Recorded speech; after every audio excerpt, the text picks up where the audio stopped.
So, how does weight loss actually work, and what should you be tracking? How often?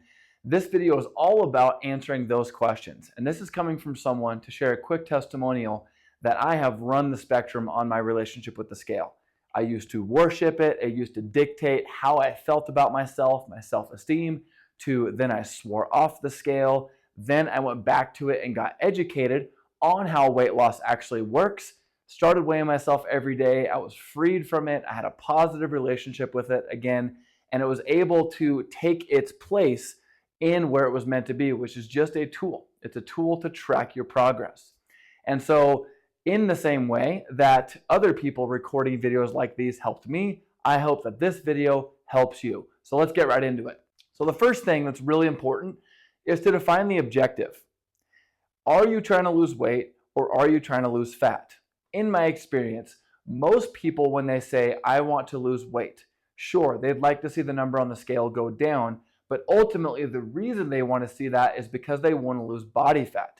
And the reason why this is important to identify from the beginning is simply because your weight loss and your body fat are going to change at different rates. Sure, you may drop some weight here and there, but even in the periods where you inevitably don't drop any weight, that doesn't mean you're not getting results. I have seen many times over when people's weight loss sort of stalls out, but they continue to lose inches. You can see it in their face. You can see it in definition. And if the original goal of wanting to lose weight was to lose body fat, you are succeeding.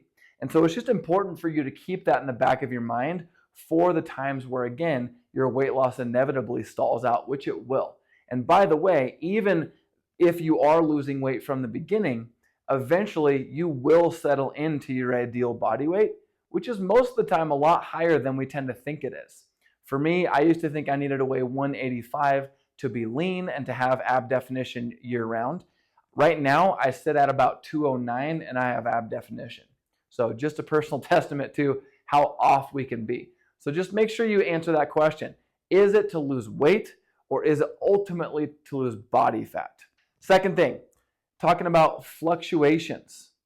Like I've already alluded to, even if you eat every macro and calorie to the exact calorie and macro, to the exact gram, even if you do every single workout to the exact rep and do your steps to the exact step, your weight is still going to fluctuate. It's just part of being a human being. I want to share some of the reasons your body fluctuates and point out that none of them have to do with body fat. So things like you're starting to drink more water, which is very typical in a weight loss journey. You want to stay more hydrated. Well, of course you're going to fluctuate with weight because our bodies are made up of 60 to 70% water.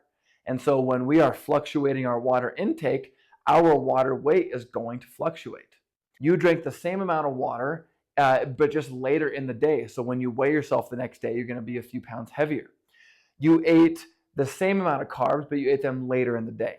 When you ingest carbohydrates, part of the absorption process is to carry water with them. So you're going to carry more water when you have more carbs in your system. You worked out really hard. And part of the recovery process, again, is to carry a little bit more water weight. You might be chronically stressed. You might be eating some inflammatory foods. A lot of highly processed foods will make you carry more water weight. Again, I want to reiterate, none of those have to do with body fat. And I'm setting you up for success here and telling you ahead of time so that when you weigh yourself on mornings where you're inevitably a little higher, I get it. I still feel those pangs of like, dang it, I didn't lose more weight today. First of all, you don't want to be losing weight every day anyway, because you will shrivel into nothing if you continue losing weight every day. There have to be inevitable peaks and valleys and flat lines with your weight loss. It's going to happen. So my best encouragement to you is just remind yourself of this video, in that these fluctuations have nothing to do with body fat. You cannot gain body fat overnight. And what's probably happening with the spike is it's setting you up for another whoosh, another loss. All right, next thing is taking averages. So this is highlighting a couple things. Number one is I want you to weigh yourself every day, every single morning for the next 6 weeks, 8 weeks, however long you're looking to lose weight for. And that may seem obsessive on the surface, but here's the reason why. Remember I talked about fluctuations. Well, what happens if you're only weighing yourself once a week and you happen to catch yourself on a high day? you have really no data to go off of to see, did you truly gain weight that week? Or was that just a high day? What if the next day you're right back down to where you want to be? You wouldn't know that if you didn't have more data points. This is something I had to lean into, and in weighing myself every single day, I was able to see through the peaks and valleys and instead draw a line through that to see what the trend is.